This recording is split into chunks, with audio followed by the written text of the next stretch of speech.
도로에 나가면 자주 볼 수 있는 게 있죠. 바로 전기차입니다. 이 각국의 환경 규제가 강화되면서 세계적으로도 급속히 확산되는 추세인데요. 특히 올해는 전기차 빅매치라고 불릴 만큼 치열한 경쟁이 예고돼 있고 이 정부 역시 올해를 전기차의 원년으로 정했습니다.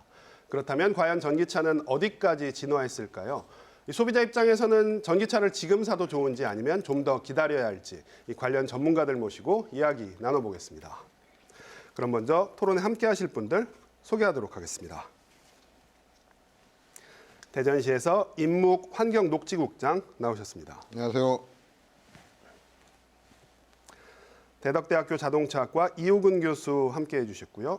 안녕하십니까. 한국기초과학지원연구원 김혜진 박사 시간 내주셨습니다. 네, 안녕하십니까. 마지막으로 전자신문 강우성 기자 함께하겠습니다. 안녕하십니까.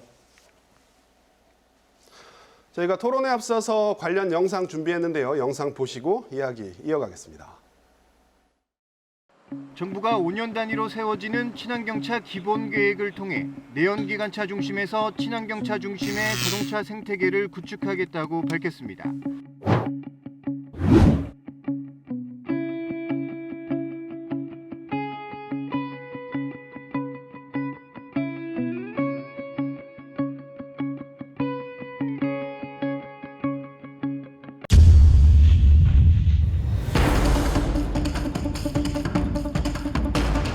최근 전기차 코나 등에 잇따른 화재 원인이 배터리 불량 때문인 걸로 잠정 결론 났습니다.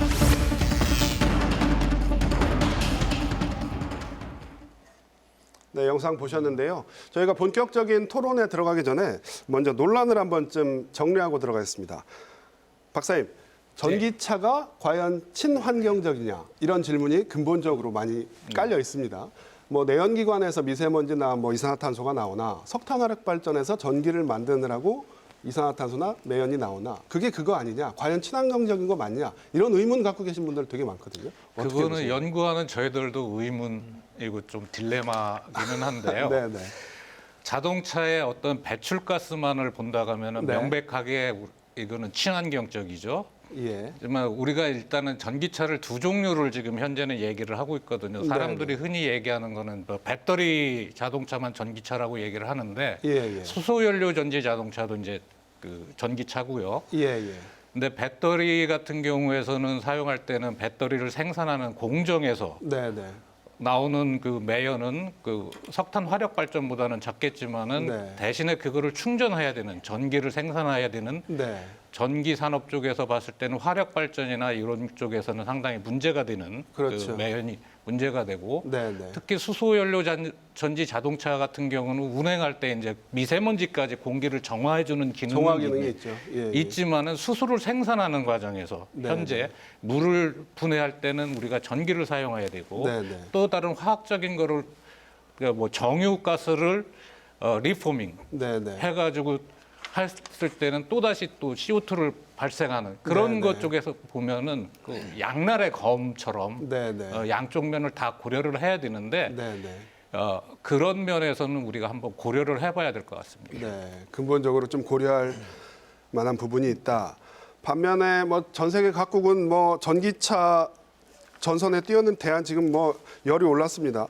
이런 추세라면 뭐 전기차가 미래 대안이 될 수밖에 없는 것 같은데요. 교수님 어떻게 보세요? 예, 그게 친환경적이냐 아니냐에 따라서는 이제 나누는 분야가 일단 각국의 산업적인 면을 고려해야 됩니다. 네, 무슨 네. 얘기냐면 일단은 그 친환경 자동차로 이제 100% 전환을 하고 내연기관 자동차 판매를 당장 금지시킨 나라를 보면 북유럽 국가들이 가장 빠르고요. 빠르죠. 예, 그 다음에 이제 프랑스, 유럽, 독일, 한국 이런 수준이거든요. 네, 네. 북유럽 국가들이 그렇게 하는 이유는 자동차 생산을 안 합니다. 네, 네. 본인들 자국 산업에 영향이 없기 때문에 빠르게 중단을 하고 소비만 하는 나라거든요. 그렇죠. 또 한 가지 예. 중요한 것은 북유럽 국가는 신재생 에너지와 친환경 에너지로부터 전기를 얻는 비중이 상당히 높습니다. 높습니다. 예, 그렇기 예. 때문에 전기를 충전하고 사용하는 데 있어서도 네, 환경 오염이 적다는 얘기죠. 네. 그래서 최근에는 전기차를 생산을 해서 판매를 할 때 네. 탱크 투 휠, 연료 탱크로부터 바퀴까지 운행하는 데 들어가는 배출가스는 제로는 맞습니다만 네, 네. 웰 투 휠이라고 해서 소스 투 휠로 봅니다. 네, 네. 처음에 전기를 생산해서부터요. 네, 배터리 네. 생산 과정까지 다 점검하는 거죠. 네, 네. 그러다 보니까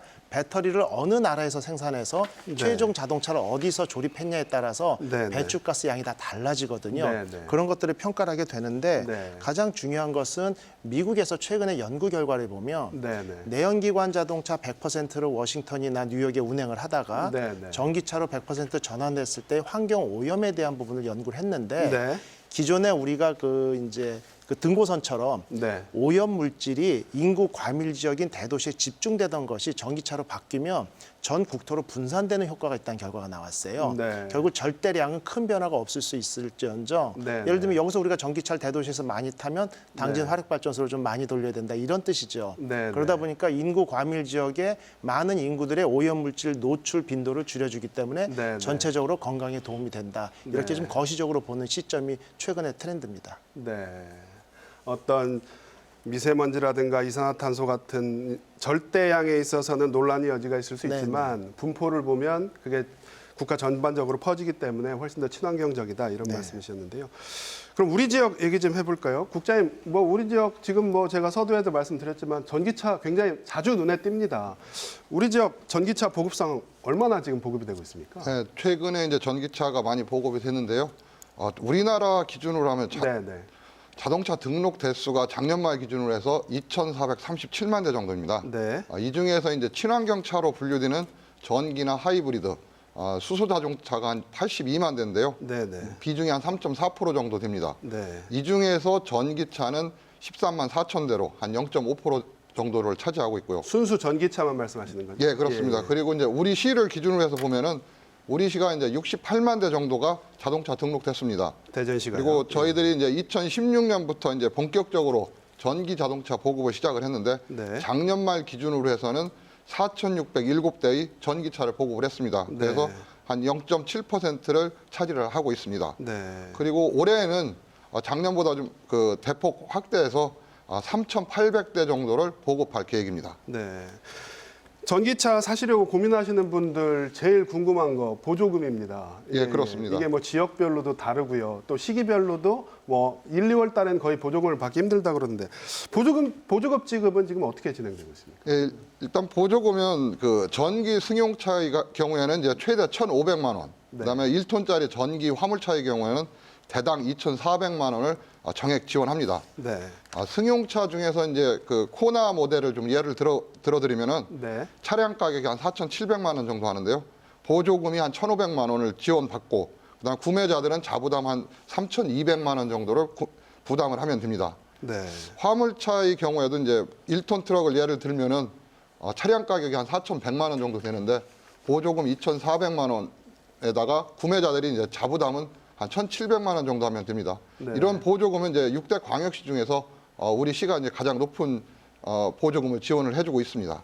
6대 광역시 중에서는 대전시가 제일 높은 편입니다. 예, 그렇습니다. 예. 교수님 지금 대전에서 코나를 타려면 네. 한 3,200만 원 정도를 자부담을 해야 된다고 말씀하셨는데 네, 네. 3,200만 원 정도면 소나타 풀옵션 정도 가격이잖아요. 그렇죠. 예, 예.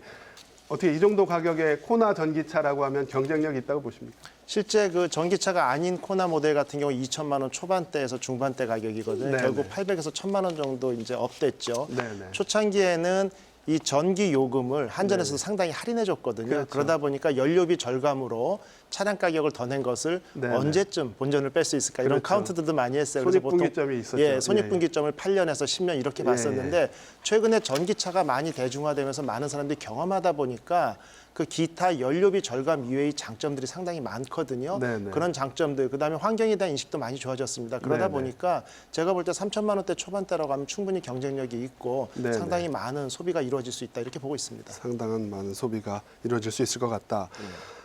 코나 얘기하셨지만 최근 가장 자동차 업계에서 핫한 이슈는 아이오닉 5 출시입니다. 전용 플랫폼을 가진 전용 전기차죠.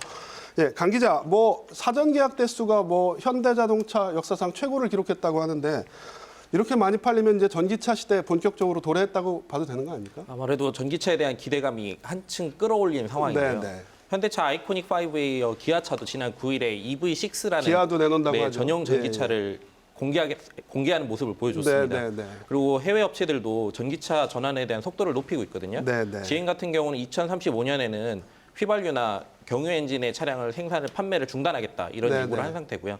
이처럼 국내 업체들이 전기차 모델을 계속 내놓고 있고 네, 또 네. 지난해 3월 같은 경우는 이제 테슬라의 모델 3가 국내 수입차 판매 1위였습니다. 네, 그만큼 네. 대중들이 전기차에 대한 호의적인 분위기가 익었고 그에 따라서 전기차에 대한 대중화가 분위기가 무르익었다 이렇게 얘기할 수 있을 것 같습니다. 네. 제가 앞서 잠깐 얘기를 했는데요. 전용 플랫폼을 갖춘 전기차. 예. 사실 기존에는 내연기관차에서 엔진 부분을 빼내고 거기다 배터리를 집어넣은 무늬만 전기차였지만 이제 완전히 개념 자체가 다른 거잖아요. 뭐 어떤 차이가 있을까요, 교수님? 일단 가장 중요한 것은 전용 플랫폼을 만들었다는 얘기는요. 그 플랫폼 안에 최적화시켜서 배터리를 가장 많이 넣을 수 있거든요.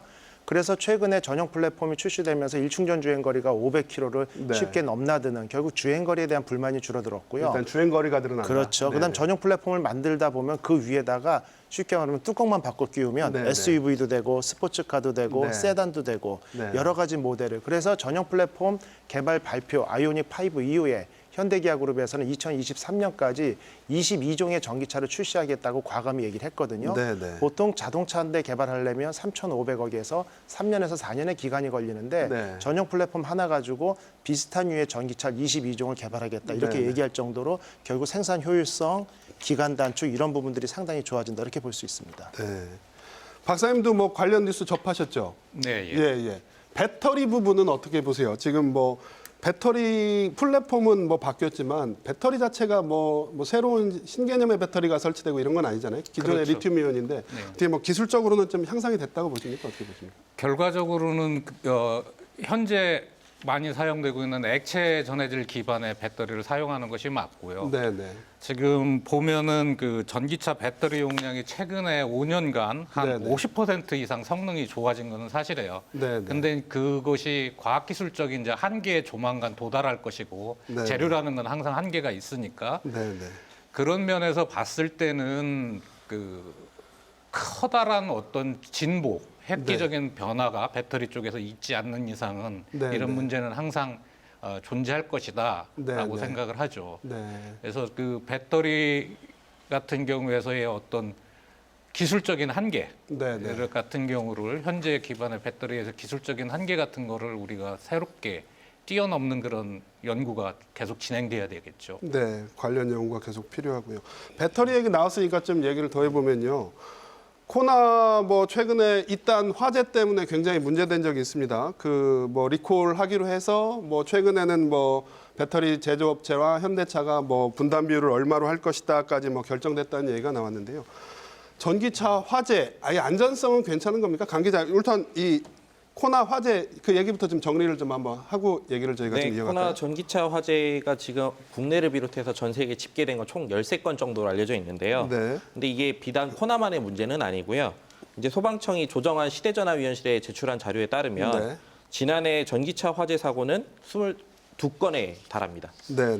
이걸 보면 2017년에 13건, 2018년 12건이었는데 전기차 보급이 늘어난 2019년부터는 22건, 그리고 지난해도 22건이었거든요. 네. 그만큼 이제 전기차 보급이 늘어나니까 화재도 네. 늘어나는 건데요. 네. 근데 이제 문제는 이 발화 요인이 전기적 요인이 절반 이상이라는 겁니다. 근데 이 네. 전기적 요인이라는 거는 배터리나 관련 부품 혹은 전기적 충격 등에 의한 걸 추정이 되는데 네. 원인을 알 수 없는 경우도 한 14.5% 정도 되거든요. 네. 그러다 보니까 불이 난 이유를 찾지 못하는 겁니다. 네. 그러다 보니까 더 이 전기차를 과연 타도 안전한 것이냐 네. 이런 거에 대한 우려도 덩달아 커지고 있는 상황이라고 할 수 있습니다. 네.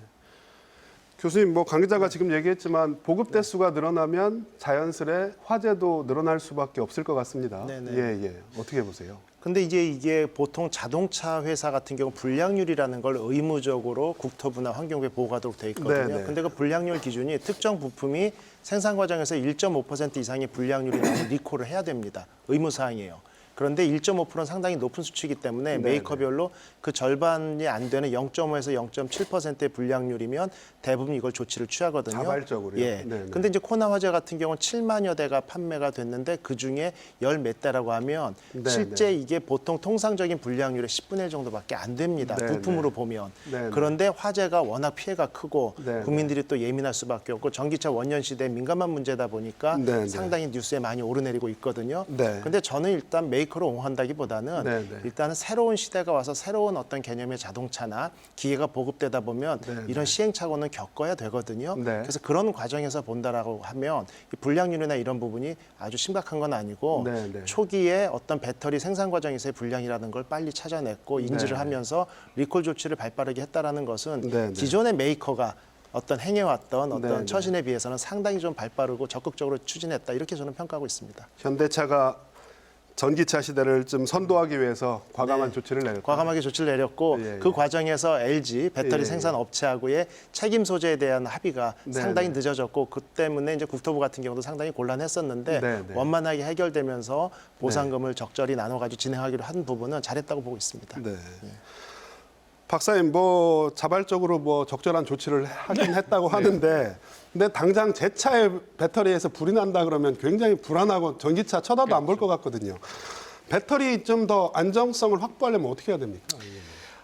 예, 그 특히 이제 차량용 우리가 그 전에 경험했던 네, 게 네. 이제 그 삼성 갤럭시 노트 7의 이제 발화 그랬었죠. 시작해서 예.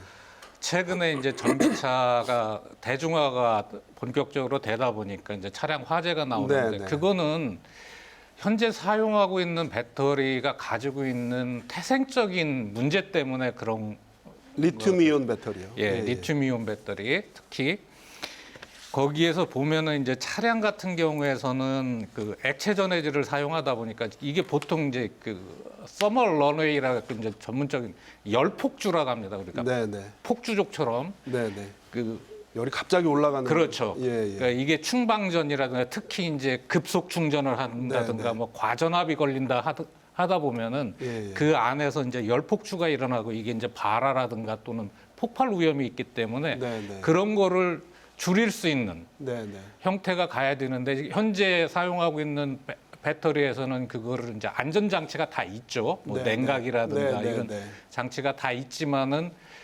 근본적인 원인은 그거를 해야 된다고 하면은 새로운 개념의 어떤 배터리라든가 이런 네, 것들이 네. 나와야 되겠죠. 네, 네. 예. 아, 그럼 리튬이온 배터리를 사용하는 한 어떤 이런 배터리 전기차 배터리의 화재는 저희가 좀 감수할 수밖에 없는 그렇죠. 그 기술이 물론 좋아지면 좀 덜하겠습니다만. 네. 리튬이온 배터리가 아니라 네, 액체 전해질 기반의 리튬이온 배터리. 액체 전해질 기반이. 예. 예.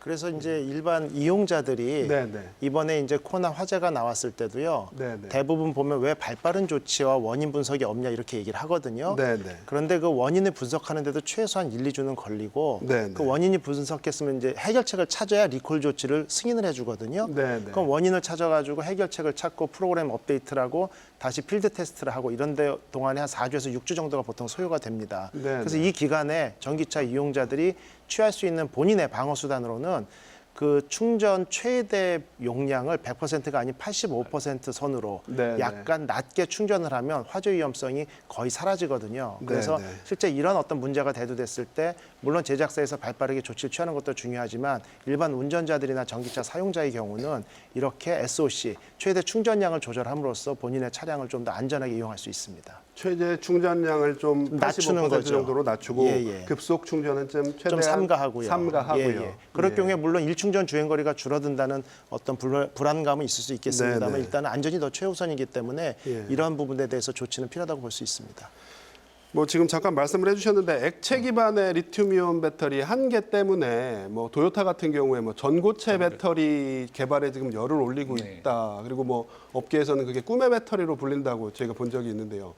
전고체 배터리 우리나라의 개발 현황은 어떻습니까? 지금 뭐 일본하고 뭐 격차가 뭐 한 4, 5년 정도 벌어졌다는 분석도 있더라고요. 예, 예. 쉽게 얘기해서 전고체 배터리라고 하는 거는 모든 거를 이제 고체로 만든다는 배터리 얘기예요. 자체가 고체에서 예, 예. 그래서 전고체 그러니까 배터리군요. 예. 전해질 자체도 이제 고체 전해질을 사용하겠다는 건데 네네. 그 부분에 있었고 현재 진행되고 있는 전 세계적으로 진행되고 있는 그 연구 개발을 보면 아주 이제 각 나라마다 거의 사활을 걸다시피 하고 있는 네네. 분야거든요. 그 활용 가능성이라든가 분야가 많기 때문에 그런데 네네. 특히 전고체 배터리에서 일본이 앞서 나갈 수밖에 없었던 거는 이 친구들은 2000년대 초반 1990년도 말부터 네네. 새로운 과학에 대해서 투자를 해야 되겠다 네, 했고 2010년도 정도에 이제 도요타하고 네. 한때는 2차 전지의 세계 패권을 잡고 있던 파나소닉하고 네, 네. 합작 회사를 설립하면서 전고체 배터리로 투자 개발을 하고 연구 개발을 많이 시작을 했어요. 2010년부터요. 예.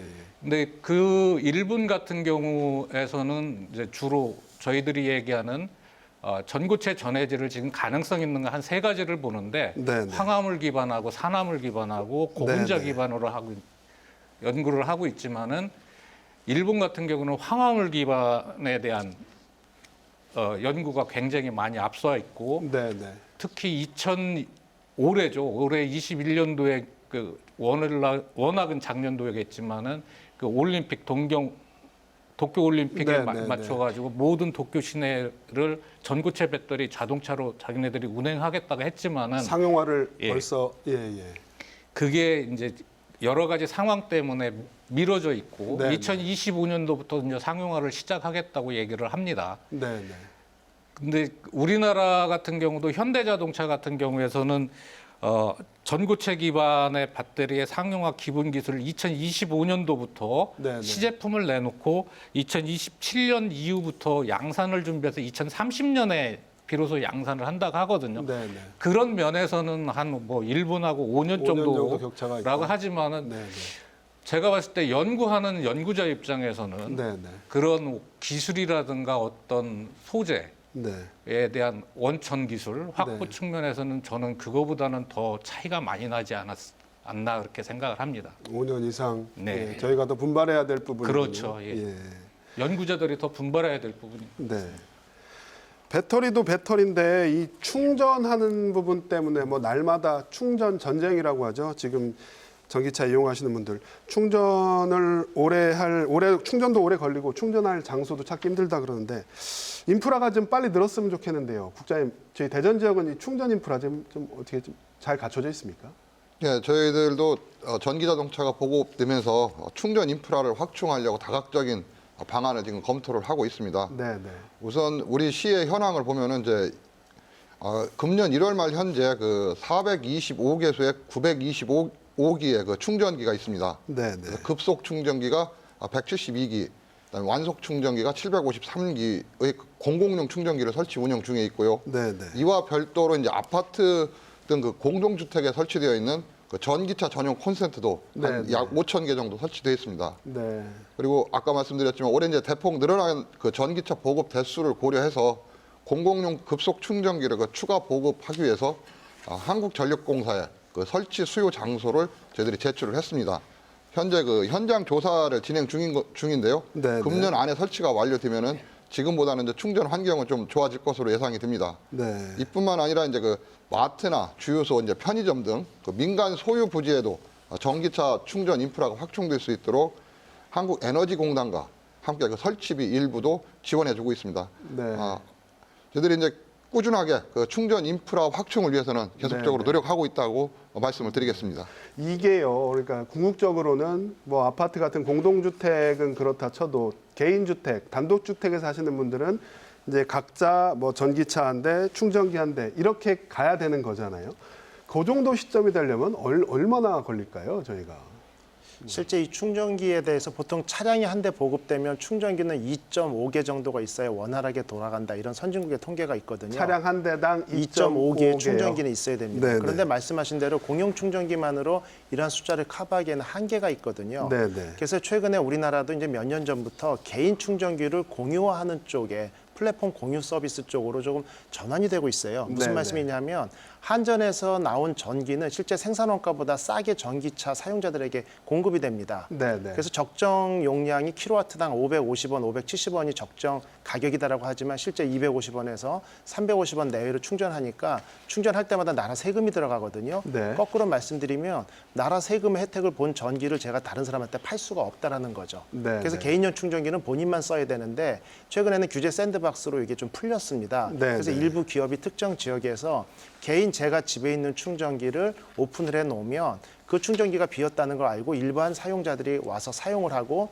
평소에 집에서 내는 요금보다 좀 더 내겠죠. 네, 그런 네. 거 플랫폼 개발업자가 일부를 찾아가고 충전기를 이제 공유로 내놓은 개인 충전 사업자 본인이 하나를 더 갖고 가고 이렇게 공유 서비스 사업 쪽으로 전환이 되거든요. 네, 여기 네. 규제를 좀 빨리 풀고 네, 이런 네. 보급에 규제 완화를 한다면 지금보다 훨씬 많이 보급하는 효과가 날 수 있습니다. 네. 박사님, 뭐 이어서 교수님 말씀해 주셨지만 그 질문 하나 드릴게요. 배터리 충전할 때도 마땅치 않고 충전에 시간도 많이 걸리고 그러니까 테슬라라든가 아니면 중국 업체에서는 전기차가 들어오면 배터리를 교환해 버리는 거죠.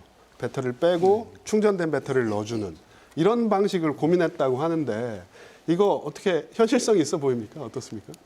어떻게 보면 현재 상황에서는 가장 현실성 있는 방법이겠죠. 예. 근데 그런 걸 이제 소비자 입장에서는 좀 불편할 수 있겠지만 네네. 한 가지 예를 들어보면 이제 수소 연료 전지가 발달하면서 네네.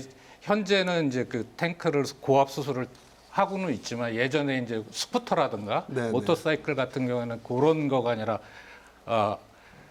화학 수소화물을 연료로 사용했을 때 그거는 카트리지 방식이었어요. 네네. 그 바꾸는 자체는. 바꾸는. 네네. 그런 거에서 그 교환이라고 하는 번거로움은 있지만 어떤 배터리의 현재 기술에서의 안전성이라든가 예, 예. 이런 면에서는 좀 고려해 볼 만한 사항이지 않을까. 네. 그건 이제 소비자한테 근데 그 배터리를 교환할 때 네네. 어떤 경제적인 손실이 없고 소비자한테는 아무런 손실이 없는 상황에서 네네. 했을 때 과연 기업들이 그거를 이득이 안 남기 때문에 좀 어렵지 않을까. 예. 그 방식은 좋기는 하지만 저는 개인적으로는 그렇게 생각합니다. 자동차 설계라던가 아니면 이제 뭐 그 운행 성능 면에서 봤을 때요. 이 배터리가 차량 밑바닥에 깔려야 차가 낮게 쫙 깔려가는 효과가 있는 거잖아요. 그런 측면에서 봤을 때 이게 가능할까요, 교수님? 실제 이게 시범 사업으로 제주도에서 운영이 됐었습니다. 그래서 그런 적이 택시에다가 있었어요. 예, 예. 카트리지 교환 방식으로 썼었는데 네. 이 교환하는 데만 한 20분 정도가 걸렸고요. 아. 문제는 우리가 핸드폰을 예를 들면 예전에는 뒤에서 배터리 교체 방식의 핸드폰이 대부분이었죠. 그렇죠. 근데 최근에는 교체를 못하죠. 그 그렇죠. 이유는 핸드폰 틈틈이 빈 자리마다 그 모양대로 배터리를 꽉 채워서 네. 어떻게 보면 사용 시간을 늘리고 부피는 줄이기 위한 어떤 고육책이었거든요. 네, 네. 마찬가지로 전용 플랫폼을 개발하면 플랫폼 빈틈 곳곳에다가 배터리를 가득 채울 수 있기 때문에 네. 동일한 부피를 가지고도 일충전 주행 거리가 500km를 육박할 수 있다는 얘기죠. 네, 그런데 네. 카트리지 교환 방식으로 하려면 트렁크나 하부 일부 공간만을 사용해야 되거든요. 네. 밑에 샤시 전체를 바꿔줄 수는 없으니까요. 네, 네, 그러다 네. 보면 배터리의 용량이나 부피가 줄어들게 되고 줄어들게 어떤 되고. 충돌 강도 면에서도 좀 위험성도 있을 수 있고요. 네. 결론은 이제 박사님이 연구하시는 전고체 배터리가 완성이 된다라면 네, 무게도 줄어들고 부피도 줄어들 수 있고 지금보다 절반가량 줄 수 있거든요. 네, 그렇게 네. 된다면 카트리지 교환 방식은 고려해 볼 만합니다. 네. 현재로서는 어떻게 보면 예. 장점보다 단점이 훨씬 훨씬 많다. 많습니다. 네. 저희 개인적으로 궁금한 게 한 가지 더 있는데요. 전기차가 뭐 지금 뭐 아까 4만 대 보급됐다고 말씀하셨는데 전기차가 뭐 수십만 대가 보급이 됐습니다. 그래서 뭐 한 100만 대 정도 보급이 됐다고 하면 집집마다 이제 충전을 할 거 아닙니까? 물론 완속을 하면 좀 덜 하겠지만 뭐 급속 충전으로 전국 팔도광산에서 전기차 80만 대를 충전을 한다. 그럼 전력량 저희가 뭐 여름철 되면 전력량이 피크치다, 뭐 사상 최고치를 경신했다 이런 뉴스 많이 나오잖아요.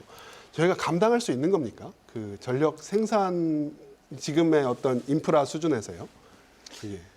어려운 얘기는 이거 굉장히 좀 예. 예, 쉽게 말씀하시기 어려운 얘기입니까? 예, 예. 쉽게 그거는 우리나라 이제 전기 에너지를 공급하는 네, 체계로부터 네, 네. 들여다봐야 되기 때문에 네, 네. 제가 감히 어떻다 저떻다 얘기할 수 예. 있는 문제는 아닌 것 같네요. 예, 그 좀 지금 답변하시긴 곤란하신 분. 교수님은 어떻게 보세요? 혹시 그런 부분? 실제 쉽지 않습니다. 예. 이제 예를 제가 들어보면은 일본에서 대동아 지진 때문에 동경이 네네. 이제 블랙아웃 됐을 때요. 예, 실제 예. 일본은 크게 4개의 섬으로 이루어져 있는데 그렇죠. 다른 섬에서 전력을 충분히 가져올 수 있고 여유가 있어도 못 가져옵니다. 네네. 송전 설비에 한계가 있기 때문에 여기서 필요한 전력을 다 못 끌어오거든요. 네네. 더 쉽게 설명을 드리면 우리 집이 이제 전기가 나갔어요. 네네. 근데 옆집에서 220V 예, 연결선 예. 하나 주고 콘센트 준 다음에 쓰십시오라고 옆집에서 전기를 빌려오는데 거기다가 제가 냉장고, 세탁기, 전열기, 에어컨 끼면 불나겠죠. 네네. 동일합니다. 그러다 보니까 이게 그 전기 보급에 대해서는요. 특히 네네. 급속 충전 같은 경우는 급속 충전기 한 대가 쓰는 전력량이 5층짜리 모텔이 쓰는 전력량하고 동일하거든요.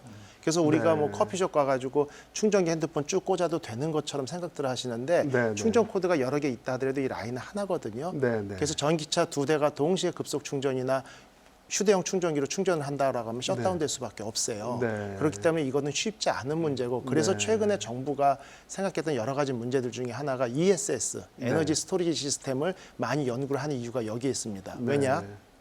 전기가 남아 돌 때 네, 네. 그걸 갖다가 모아가지고 배터리나 다른 에너지원으로 저장을 합니다. 저장을 해놓자. 저장을 했다가 예. 충전이 몰릴 때 그걸 빼서 쓰는 이런 방식인데 기존의 배터리를 갖다 폐배터리 형태로 쓰다 보니까 네네. 똑같이 ESS에서도 예전에 저 강원도 쪽에서 화재 난 것처럼 네네네. 이 배터리 불량으로 또 화재가 발생하는 경우도 있거든요. 네네. 그래서 이런 분야 때문에 일단은 수소로 전환해서 수소 전기차를 이용하는 게 유리하다 이런 의견도 이제 나오기 시작을 하고요. 네네. 그래서 이 에너지 부분은 친환경 에너지로 갈수록 풍력, 조력, 태양열은 저희가 원하는 시간에 뽑아쓸 수 없거든요. 네네네. 바람을 많이 부는 날은 많이 그렇죠. 나오는데 네네네. 과도하게 전기가 나와도 또 셧다운이 됩니다. 네네. 그래서 그런 조절이 어렵기 때문에 일부 30%는 화력 발전으로 가져갈 수밖에 없고 네네. 나머지는 원자력이나 신재생으로 가는데 네. 말씀 박사님 하신 것처럼 전반적인 문제이기 때문에 쉽게 결론 내릴 수는 없습니다. 네.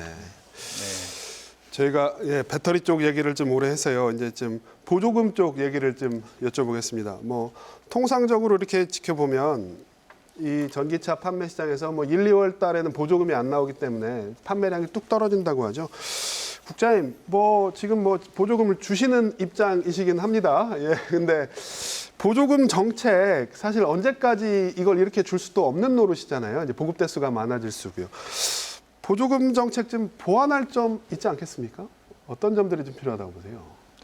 우선 그 1, 2월 달에 판매량이 떨어진다고 했는데 이제 저희들이 그 행정 절차상 네네네. 2월쯤에 이제 공고로가 나갑니다. 그렇죠. 그러다 보니까 1월, 2월에는 사실은 이제 신청을 저희들이 받질 못하는 상태이기 네네. 때문에 그런 부분이 있는 거고요. 네네. 어, 대전은 그럼 3월 1일부터 예, 보조금 지급이 3월부터는 뭐 저희들이 그 신청 네. 그 대리점에 신청을 하게 되면은 네네. 전산상으로 저희들한테 접수가 되면은 네네. 저희들이 이제 선정을 해주고 보조금을 이제 지불을 해줍니다. 네네.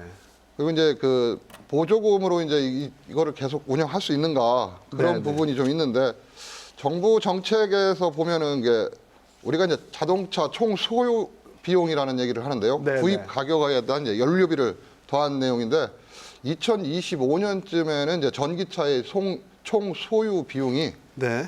내연기관 차량 수준으로 좀 비슷해진다고 2025년이 예, 되면요. 그렇게 지금 네네. 발표가 되고 있습니다. 네네. 그래서 이제 전기차를 6년 운행할 때 그 총 소유 비용이 이제 4,951만 원인데 휘발유차는 3,862만 원으로 네네. 전기차가 한 1,100만 원 정도 높은 네. 상황입니다. 네네. 근데 아까 말씀하신 대로 전기차 이제 전용 플랫폼이 돼서 이제 대량 생산을 하게 되고 네네. 전기차 제조 비용의 이제 상당량이 배터리 부분인데 네네. 그 배터리 가격이 이제 인하가 되면은 네네. 내연기관 차량과 비슷하게 이제 비용이 맞춰질 것 같고요. 네네. 여기에 이제 뭐 취득세라든가 예. 개별 소비세 등 그 세제 혜택이 연장이 되면은 네. 가격 경쟁력도 좀 확보될 것으로 생각을 하고 있습니다. 네. 지금 전기차는 보조금은 나가는데 취등록세는 그 내연기관 차랑 똑같이 냅니까? 지금 그것도 좀 약간 할인 혜택이 있을 것 같긴 한데. 저희들이 그 세금 감면은 이제 개별 소비세가 이제 최대 300만 원. 개별 소비세. 예, 그다음에 예. 교육세가 최대 90만 원. 예, 예. 최등록세가 140만 원 정도 감면 혜택이 있고요. 네. 그 이게 2022년도까지는 적용이 될 계획입니다. 네. 보조금도 지급되고 기존에 내던 세금도 좀 감면 혜택이 있고요. 감면 혜택이 예. 있고요. 강 기자, 그 뭐 주위에 지금 차 한창 많이 살 시기잖아요. 예, 나이대를 보면. 예. 아무래도 이제 전기차를 구매하시는 예, 분들이 고려하는 요인 중에 하나가 특히 이제 구매를 결정하는 요인이 결국 보조금이거든요. 그렇죠. 근데 아까도 얘기하셨지만 배터리 가격이 떨어져야만 네, 네. 이 내연기관 차량이랑 가격이 비슷해질 수 있다라는 게 전문가들이 지금 주장이거든요. 네, 네. 그런데 보면 지금 최근에 이제 현대차가 굉장히 주목할 만한 얘기를 꺼냈습니다. 이게 뭐냐? 네, 네. 그러면 현대차가 정부랑 이제 물류 배터리 모빌리티 업체랑 손을 잡고서 네. 반값 전기차를 선보이겠다. 이런 네, 네. 내용이었거든요. 네, 이 네. 내용을 보면 이제 전기차를 구매한 뒤에 배터리 소유권 리스 운영사한테 넘기고 배터리 소유권만. 네, 그렇죠. 네, 네. 그리고 이제 전기차를 보유하는 기간 동안은 월 단위로 이제 네, 배터리 리스비를 지급하는 사업인 겁니다. 네. 근데 이렇게 되면 이제 배터리 가격이 전기차 가격의 아까도 얘기했지만 절반 정도 지금 현재 차지하는 상황이거든요. 예, 예. 근데 이거를 낮추게 되면 네, 네. 초기 구매 가격을 절반으로 낮출 수 있다라고 지금 보거든요. 네, 그렇기 네. 때문에 배터리 값을 좀 줄이게 되면 네, 그만큼 네. 좀 전기차를 구매하는 데 있어서의 가격 부담을 줄이면 보조금을 점차 이렇게 낮춰갈 수 있지 않겠느냐. 아, 이렇게 보는 시각들이 많습니다. 배터리를 리스하는 방식이 고려가 되고 있군요. 예. 교수님 어떻게 보십니까? 지금 어떻게 보면 보조금 정책에 좀 저희가 보완할 점이 좀 있다고 보십니까? 일단 보조금 정책은 충분하고요. 일몰제로 진행이 됩니다. 보통 이제 보조금 정책을 어떻게 카운트해야 되냐면 네. 보조금 이제 초창기에 2,300만 원까지 줬거든요. 네. 2,300만 원 정도의 전기차 보조금을 준다고 했을 때 경쟁률이 제 기억으로 8대1 정도 됐던 걸로 기억합니다. 네. 그만큼 메리트가 있다는 얘기거든요. 그다음 점차 낮아져서 지자체별로 좀 차이는 있습니다만 1,100에서 최대 뭐 대구 같은 경우 2천만 원까지 지원이 되는데 지금도 지원율이 상당히 높거든요. 네. 그렇기 때문에 이거는 끝까지 뭐 국민 세금으로 이렇게 채워놓을 수는 없고 일몰제로 네, 네. 가는 게 맞고요. 오히려 이러한 어떤 보조금을 좀 집중적으로 이게 매년 조금씩 할 게 아니라 단시간에 집중적으로 보급을 하게 되면 네. 차량 생산 대수가 늘어나거든요. 네, 근데 네. 규모의 경제라는 게 있습니다. 자동차 산업은 네. 10,000대, 20,000대 생산할 때 1억이 들었다고 하면 50,000대 수준으로 넘어가면 생산 원가가 30%가 다운이 됩니다. 네, 네. 그리고 여기서 이게 10만 대로 넘어가면 그 30% 다운된 7천만 원에서 또 30%인 4,900까지 거의 1, 2만 대 초창기에 이런 보급형으로 만들고 프로토타입으로 만들었던 거에 비해서 10만 대 규모로 가면 50%까지 생산 원가가 절감될 수 있거든요. 네, 네. 물론 여기서 기자님이 말씀하신 것처럼 배터리는 또 별도로 봐야겠죠. 네. 그런데 자동차 전체에서 배터리 가격이 최소 한 40% 가니까 기타 이렇게 보면 일단 규모의 경제를 빨리 만들고 그러기 위해서 인프라를 좀 빨리 보급을 하고 그렇게 되면 생산 원가는 충분히 떨어질 수 있습니다. 왜냐? 최근에 판매되는 전기차나 수소전기차의 가격을 보면 저도 수소전기차 타고 있거든요.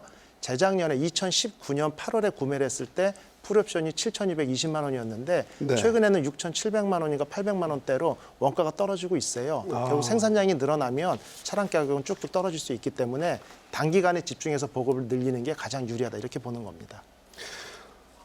뭐 규모의 경제를 이해 못하는 건 아닌데요. 박사님 그런 생각도 한편으로는 듭니다. 자원은 유한하잖아요. 예, 예. 이 배터리를 이렇게 계속 우리가 만들어낼 수 있을까? 그리고 더더군다나 배터리를 만드는데 꼭 필요한 게 히토류 아닙니까? 뭐 히토류 전쟁이라고 불릴 만큼 굉장히 희귀한 자원 또 중국에 의해서 이게 좌지우지 되기 때문에 배터리 이렇게 저희가 무한정 이렇게 수요가 있는 만큼 공급이 가능한 겁니까 이것도? 잠깐 하나 짚고 그 히토류는 아니고요. 네네. 리튬이 문제가 되죠. 네네. 예. 리튬이 워낙 그 가벼운 물질이고 있고 이게 지역 편중을 갖고 있다 보니까 네네. 우리나라는 불행하게도 참 그런 원료들, 네네. 양극재든 음극재든 또 배터리에 사용되는 그 리튬 같은 경우는 네네. 우리나라는 자원이 없어요. 네네. 그러니까 각 세계마다 다 분포가 돼 있는 것도 아니고 리튬 같은 경우는 특정 지역에 한정돼 가지고 있기 때문에 네네. 그 리튬 가격이 국제 시장에서 올라가게 되면은 결과적으로는 배터리 가격은 올라갈 수밖에 없어요. 네. 특히 배터리의 처음 시작을 알렸던 리튬 이온 전지에 네네.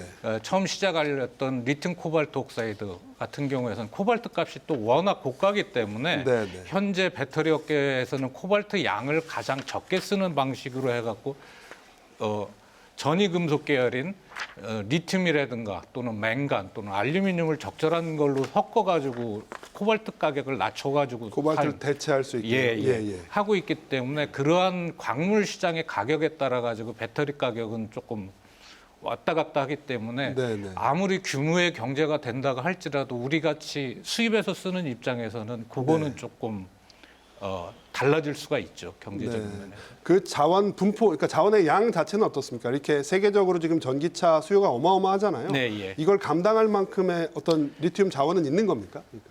쉽게 얘기해서 연구개발에서 염호에서 네. 그러니까 또는 바닷물에서 리튬을 출출한다고 하면은 네, 네. 그거는 무궁무진하다고 볼 수가 있겠죠. 네네. 그 기술까지는 아직까지는 상업화 전 단계이기는 하고 먼 길이기는 하겠지만은 네, 네. 그런 의미에서라고 하면은 뭐 그런 자원의 유한성에 대해서는 좀 예. 걱정은 덜 하셔도 될 것 같아요. 네. 공급 그런 의미에서는 네. 걱정. 저는 개인적으로 이게 워낙 뭐 말씀하신 대로 그 수요의 그 규모의 경제가 작동을 하면 당연히 가격은 낮아지겠죠. 그렇지만 이게 뭐 저희가 석유차 저 어렸을 때만 해도 30년 뒤면 석유 고갈될 거라고 했지만 뭐 지금 타고 있긴 합니다. 예, 그렇긴 한데 예.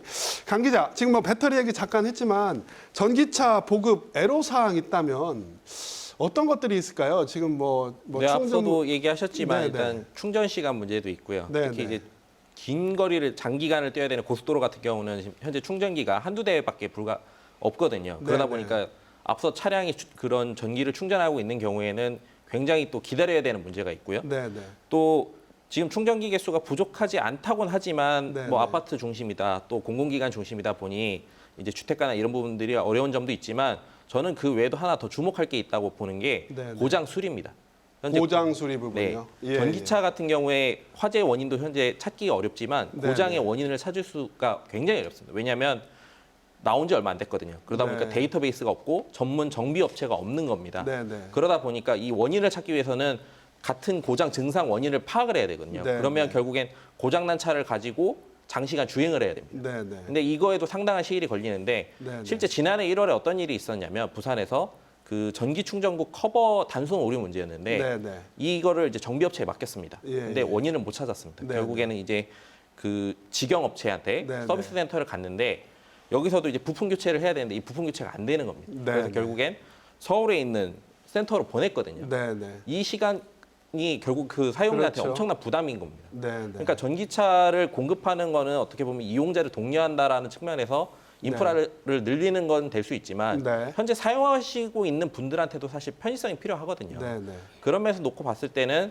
이런 고장 수리에 대한 어떤 플랫폼 내지 이런 네, 서비스도 빨리 확충이 돼야만 전기차가 좀 빠르게 자리 잡을 수 있지 않을까 이렇게 생각해 볼 수 있을 것 같습니다. 교수님, 강 기자가 지금 언급을 했지만 네네. 요즘 자동차 수리 모듈로 하잖아요. 네, 맞습니다. 예, 고장난 부품 하나를 교체하는 게 아니라 네네. 덩어리채로 그냥 교체를 하다 보니까 비용이 굉장히 비싸졌습니다. 그렇죠. 네네. 지금 강 기자 지적이 굉장히 합당한 것 같은데요. 전기차 수리 비용도 굉장히 비쌀 것 같은데 이런 문제는 어떻게 극복해야 됩니까? 현재 이것도 결국은 이제 규모의 경제로 갈 수밖에 없는 거죠. 네, 그래서 네. 전기차 같은 경우 일반적인 우리가 볼 때 단순한 추돌 사고가 나도 수리비가 뭐 1,000만 원이 넘어간다. 배터리 교체할 경우에는 특히 사고 났을 경우는 이번 화재 건 같은 경우도요. 화재가 되면 전소되고 말거든요. 네, 네. 그러다 보니까 이 책임 유무가 운전자에게 있는지 제작사에게 있는지도 참 판별이 어렵고 네. 특히 전기차든 수소전기차든 주행 거리가 들어가서 보증 수리 기간이 넘어갔을 때 일반 부품 같은 경우는 내가 몇십만 원 내고 보증 수리가 끝났으니까라고 감내할 수 있지만 네. 전기차나 수소전기차 같은 친환경 자동차는 보증 수리 이후에는 차량 가격의 절반 이상, 네. 결국 어떻게 보면 차량의 현재 중고차 가격보다 많은 수리비가 지불되는 이런 경우도 네, 있거든요. 네. 그래서 아까 그 어떤 대기업에서 배터리를 갖다 리스하는 개념으로 갔던 것처럼 이런 네, 어떤 네. 부품에 대해서도 네, 재활용 측면이 아직 연구가 많이 부족하거든요. 네, 네. 그래서 수리해서 다시 이걸 갖다 배터리나 각종 부품들을 재활용하는 이런 측면에 대한 연구도 빨리 진행이 돼야 그렇지 않다고 하면 보급에 분명한 걸림돌이 될 건 맞는 얘기입니다. 네. 저희가 뭐 시간이 거의 다 돼서 마무리 발언을 들을 시간이 되는데요. 그 전에 짧게 한 가지만 좀 짚어보고 가겠습니다. 박사님, 뭐 수소연료 자동차 뭐 어떤 대안으로 통했었는데 지금은 사실 전기차에 좀 많이 밀린 모양새입니다. 수소차 개발 상황 어디까지 왔는지 그것도 궁금한데요. 그거 짧게 좀 한 번만 정리해 주시죠. 네, 수소 연료전지 자동차는 사실 비교를 해보면은 우리가 궁극적으로 가야 되는 태양 에너지를 하기 전에 네, 네. 가야 되는 그 중간 단계 역할을 하고 있는데 현재 수소 연료전지 자동차 주행거리라든가 안정성 면에서는 전 개인적으로 배터리를 이용하는 전기차보다는 낮다고 보고 있고요. 네, 네. 보통 이제 수소 승용차 같은 경우에 그 연료전지 내구성이 한 20만에서 30만 킬로 정도 지금은 네, 하고 네. 있는데 그걸 한 100만 킬로 정도까지 늘린다고 하면은 네, 네. 그 굉장히 큰 파급 효과를 갖고 있는데요. 네, 네. 현재 그 수소의 생산 단가, 네, 네. 생산 단가라든가 또는 저장 예. 재료, 지금 압축 공기를 700기압으로 압축을 해가지고 사용하기 때문에 네, 그런 네. 문제점들만 개선이 되고 연료전지에는 또 특이하게 또 백금 촉매가 네, 들어가기 때문에 백금 값이 또 비싸거든요. 네, 네. 그래서 백금을 대체하는 어떤 촉매가 네, 네. 지금 연구가 활발히 진행되고 있습니다. 이런 문제가 된다고 하면은 네. 그 수소연료전지 자동차 같은 경우도 2030년도부터는 네, 네. 굉장히 많이 팔릴 것이다라고 예. 하고 한 보고서에 의하면 2030년도에는 30년도 이후에 보통 2035년도 정도 되면은 수소연료전지 자동차가 판매 대수가 그 현재 사용되고 있는 배터리 네, 네. 전기 자동차를 역전하는 그런 네. 형태가 온다고 보고가 있습니다. 수소차도 우리가 놓지 말고 계속 좀 그럼요. 예. 연구 개발을 진행을 해야 될 부분입니다. 저희 뭐 마무리 발언 들을 시간이 됐습니다. 우리 교수님부터 좀 부탁을 드릴게요. 뭐 거스를 수 없는 대세가 된 건 맞아 보입니다. 예. 전기차 시장에서 저희가 좀 앞서 나가려면 그럼 어떻게 해야 될까요? 일단은 각 정부가 나서야 됩니다. 뭐냐면은 기술력이라는 게 기술력이 있고 경쟁력이라는 건 기술력과 자원과 시장 규모와 규제 네 가지로 꼽을 수 있는데요. 네, 네. 우리나라가 전기차 기술은 상당히 앞서 있습니다만 배터리 말씀하신 것처럼 자원 부분은 상당히 부족하고 시장도 좀 좁습니다. 작지요. 대부분 수출을 해야 되고요. 결국은 규제 완화가 가장 좋은 경쟁력이 될 수 있거든요. 네, 그래서 네. 앞선 기술력을 뒷받침할 수 있는 정부의 규제 완화, 이게 전기차의 경쟁력을 높일 수 있는 방법이다 이렇게 볼 수 있습니다. 규제 완화가 시급하다. 네, 국장님. 예. 예, 대전광역시에서 이제 금년 1월에 네. 2050 탄소 중립 비전을 발표를 했습니다. 네, 네. 우리 시의 그 탄소 배출량의 많은 부분을 차지하는 게 수송 분야입니다. 네, 네. 그래서 우리 시에서 이제 내연기관 차량으로부터 발생하는 자동차 배출가스를 좀 줄이고 그래서 이제 청정하고 쾌적한 도시를 만들기 위해서 노력을 하고 있습니다. 네. 그래서 이제 전기차 보급과 관련해서 이제 친환경 전기차 보급을 저희들이 더 확대하려고 노력을 하고 있고 네, 네. 아울러 이제 충전 인프라도 계속 확충하려고 노력을 하고 있습니다. 네. 그래서 시민 여러분들께서 좀 많은 관심과 적극적인 참여를 좀 부탁을 드리겠습니다. 전기차 타기 편한 대전시가 됐으면 좋겠습니다. 예, 박사님. 예. 예, 저는 뭐 연구자 입장에서 과학기술이라는 건 한계가 없기 때문에 네, 네. 그 한계를 계속 개선해 나가는 네, 네. 형태가 바람직하죠. 그렇기 때문에 저희 같은 연구자들이 주야 불문하고 열심히 연구들을 하고 있고 현재보다 나은 배터리, 네, 네. 안전한 배터리 또는 현재보다 좋은 수소 연료전지 자동차를 만들기 위해서 열심히 노력들을 하고 있고 네, 네. 그러니까 주변에서 보시면 좀 격려들을 좀 많이 해주셨으면 좋겠습니다. 네.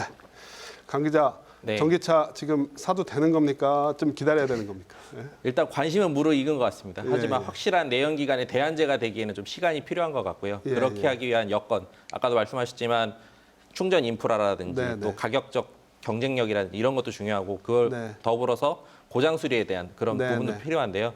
이런 어떤 삼박자가 맞춰질 때 전기차가 네, 네. 보다 대중화되지 않겠나 이렇게 생각이 듭니다. 알겠습니다. 보급 대수 세계 8위, 수출은 세계 4위. 지난해 우리나라 전기차의 성적입니다. 하지만 더 안전하고 편리한 전기차 시대를 앞당기기 위해서는 풀어야 할 과제가 만만치가 않죠. 이 성큼 다가온 전기차 시대, 나아가 자율주행 시대를 선도할 수 있도록 소비자를 위한 선제적인 대응 방안이 하루빨리 모색되길 기대해 봅니다. KBS 생생토론 여기서 마칩니다. 시청해 주신 여러분 고맙습니다.